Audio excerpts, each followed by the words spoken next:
This is Samsung Galaxy A03, and today I would like to demonstrate that you can block all spam and robocalls on this device. So first you will need to launch the default phone application. It looks like so. Then go for Settings.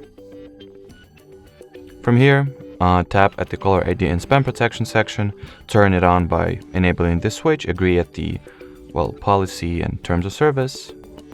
Then in order to activate the feature, you will need to toggle on another switch, this one this time, or that one this time, and then choose how restricted you would like for this spam filter to be. You can either block or prevent only high-risk calls, or just all suspected spam and scam calls. Alrighty, so that'll be it. Thanks for watching, and bye-bye.